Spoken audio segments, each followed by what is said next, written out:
Theresa. And I'm Mark, and we're talking with DIY Network's Kayleen McCabe, contractor and host of Rescue Renovations, about spending money wisely or not spending money wisely on your home improvements.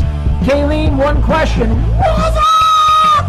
You guys! It's so good to be hanging out. I'm excited to talk to you because, well, one thing, it's my birthday. Happy birthday! Now, and two things, if you search for Kayleen McCabe on Google, you know what comes up? I haven't Google searched it. Okay, you have to search your own name because what comes up is a picture of me and you, the first image, and underneath it says Kayleen McCabe married. It's so good to know you. I'm excited to talk to you, my wife, and my husband on my birthday. Anything I need to know? You know what? I like to have private conversations in front of the internet. Yes. Good stuff. I don't know. It's true. If you search, you'll find us, and we're married. I've given you jewelry already. I'm wearing jewelry that you've given me, of course. I want to make sure you know how much I care by, showing off the jewelry, the glam. Oh, that's Thank good. you so much. I'm just going to, I guess I No, we can still be married. this anymore. You're my husband, she's my wife, it's all good. There you go. Well, I'm Three best friends ever could be. Well, you look like you're in a picturesque setting right now. Where are you? I'm on my front porch, actually. I was going to do it in a vegetable garden, but my sprinkler system's going off. So your computer's not waterproof. One demerit for DIY readiness. Oh, that's so not good. We have to work on that. So, thinking of things that we need to fix, your show, Rescue Renovations, you're helping people all the time. And we wanted to talk today about, is cheap ever really worth it? You go in there and you help people, and I'm sure you see a lot of cheap. I do see a lot of cheap, and cheap is never worth it. Inexpensive can be. You can find some inexpensive things, but cheap? Never. Wow. So when is inexpensive? Harsh words. I know. That's tough. If your kitchen costs less than $1 million, you shouldn't eat. No. Yes. If your kitchen costs $1,000, it could still be a good kitchen. Maybe you've got a great deal on your appliances or cabinets. But if you hired contractors who were charging 10 cents, that's cheap. You're going to pay for what you get. You're going to get what you pay for. Get what you pay for. I have a phrase that I want to get out early in this conversation because it's one of my favorite phrases. And I see people do it all the time in home improvement. They jump over $1 to pick up a dime. They're killing themselves to save 5 cents, $5, and wasting mountains of time that they don't calculate into their own accounting of what's worth it. Yes. Homeowners consistently forget to figure out that their time is worth something too. So might be saving a lot of money doing your kitchen remodel over 10 months, but that's your life and your hours too. That is so true. And you know what? Jumping over $1 to pick up a dime could be a really good workout. I like to jump over stacks of dollars. Mark should be jumping over stacks with the race coming up. Yes, Spartan race coming up. Race to rebuild. Yes, but we're doing a Spartan race. We're going to get out there and jump over some stuff and hopefully raise some awareness and a few bucks for Race to Rebuild. And rebuilding together. So you can find us on crowdrise.com. I think it's crowdrise.com. Yes. It's crowdrise.something. Yes. And, find Race to Rebuild and see if you can help out. And one thing I really like about my wife Kayleen is that she was featured in, was it Runner's World? Yes. Summer? I am a celebrity runner. You are a celebrity. How awesome was that, by the way? Oh, that was an incredible experience to get to shoot with those guys and kind of. I'm not a traditional runner. I like to run stairs, and so I never really thought of myself as a runner. So it was neat to hang out and be like, no, I do run. I just run upstairs. Did you have to run like something awesome like Red Rocks out in Colorado? Exactly what it was, and it was right as these giant rainstorms started. So it was fun running up Red Rocks with these massively nasty clouds in the background. And it was my epic like, yeah, rockstar. I'm so glad we're married. No, you guys are married. Yeah, you guys are awesome. No, she's like your wife-in-law. We had a question on YouTube for you about the topic that we're talking about today, jumping over $1 to pick up a dime. And the question was about paint. Do cheap paints or low-cost paints, whatever you want to call it, I mean, paint is, the tone of the question was, hey, paint is paint, right? It goes on the wall, it sticks there. And the questioner wanted to know, what's the real deal? What do you see at Rescue Renovations on DIY Network? There's been a lot of innovation in paint. It's not just the watered-down milk paint anymore. There are actually paints now meant to go on with paint and primer in one coat, or a very dark color in one coat. So now investing with the science behind it, paint is just not all paint. Okay. That's good. So really good. So you've tried out some of those products and they do what they say they're going to do. The majority of them, yes. Oh, that's great. Yes. That's great. Oh, you've made someone's day better, Kaylee. Ding, ding, ding, ding, ding. Celebrate. Now, can you recall from what are you on, like your 250th season of Rescue Renovation? I wish 70 episodes. 70 rescues you've done. That's amazing. Can you go through all that, and we'll wait if this takes 5 or 10 minutes, to come up with the scenario that you remember where someone just killed themselves to save money and ended up costing themselves money, just times 10 on the back end? Or is it every show? I wouldn't say every show, but I think the majority of the time, the reason that I'm there is the homeowner wants to save money by not hiring the trades, plumber, electrician, drywall. They're like, I've Googled it, I've seen it on TV, I can do it myself. And then I come in 2 months later and pick up all the pieces because they're not skilled tradespeople.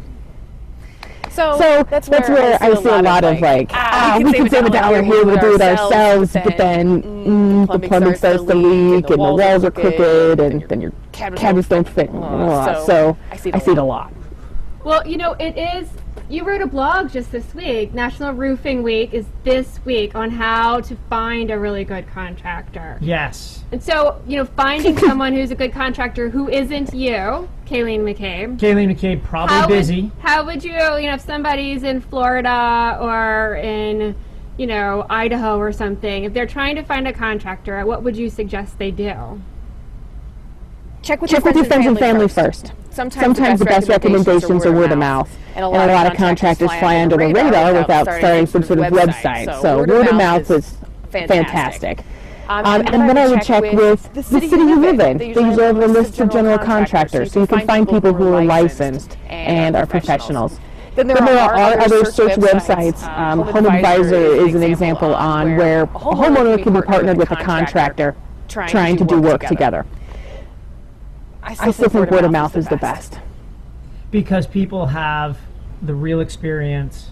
You're telling your cousin, brother, friend, whatever. Mm-hmm. This guy built my deck, and he did a great job, and I'm happy with it. Come see my deck. Yes, the come see my project finish. And make sure that it wasn't like 10 years ago that he did it, and that it's him that shows up, too. Because if his business grew, it might not be that guy that actually is doing your job now. So... And one more suggestion to that point, hows.com. They have pictures now, you can click on the pictures, you get linked back to a contractor, so it's a nice way to see current work from contractors. So the internet is sort of 50-50 on finding folks. I don't always believe that the reviews are always authentic on some of these sites, so do your homework. Do your homework. That's kind of what we talk about in the blog at MyFixitUpLife.com about National Roofing Week, is some tips to help you do your homework. But Home Advisor, I know that you can't write a review unless you've actually hired that person. So they aren't like infiltrated by the competitors trying to make them look bad, which is just so awful that people do that. Like the Yelp conspiracy. Yes. Great example. Yeah. Do you believe in the Yelp conspiracy? Do you believe in ancient Yelpians? There's a whole subculture of just Japanians. They're just like, I think they wear green hats. I don't know why, but I think they would. Like, I agree with you. Green hats. They have polka dots too. So you said earlier, though, that sometimes inexpensive is worth it. And what kinds of things we've got like 5 minutes left. What kinds of things are worth it if they're inexpensive to look at for a home improvement project? Look at your finishes. You can go to Habitat for Humanity's warehouse and look through tile, cabinets, doors. Those things, if they look fine, they're going to be fine. Appliances, sometimes you can find inexpensive. There might be a ding on the side panel you'll never see, but the rest of it works right. Flooring, too, you can find deals on places like Craigslist, folks who have excess. So shop around. I think there are a lot of great deals to be found. Don't shop on the trades. Don't shop with your plumber. Don't go cheap with your plumber, your HVAC, your electrician, things like that. General contractor, modeler, deck builder, carpenter, handyman. Yes. That makes sense. That really is a really good point. What people don't often realize is it costs that person, any of those people, $100 just to show up at your house. Before they, like, to do an estimate or whatever, they're spending revenue from their own business. So if they hire themselves out and don't even cover their own costs, that means they're leaving pieces out of that part. So what are they going to leave out of your tub? Sure. And that's where a lot of folks have forgotten that there are crafts people out there. There just aren't hacks. They're really folks who take the trade seriously and want to do great work. You don't want to hire somebody on the cheap and then they sell your tub parts so they can get gas to go home. So, thinking about, what did you say, 70 rescue renos that you've done for DIY Network? On average. Of all of those hundreds of millions of renovations that you've done for DIY Network, can you think of something where, like, they really went cheap, or they really had just an awful experience with a contractor, and they just didn't know, they had no idea that it was going to go wrong, and you were like having to basically give them a big hug? Yes. Okay, so I walked into the basement of homeowners who wanted to put in some new wires and then fill down the ceiling with drywall. I walked in and there were some things wrong with it. The electric wasn't quite working all right. The ceiling looked a little bit off. So we ended up doing a lot of demo. Found two 20 lines, open wires buried in the walls. In the ceiling, too, no junction boxes. It was a fire hazard waiting to happen because the homeowner thought they could do the electric work. They just left the 220 line in there? Multiple splices. And it was like snake nest everywhere. You're dead. If you touch a 220 line, unless you were born an electrician, you're dead. Yes. You can't get any brighter than that. My funniest part of it, though, is after we found all the electric work in it, he had thrown down the ceilings with cherry or oak strips.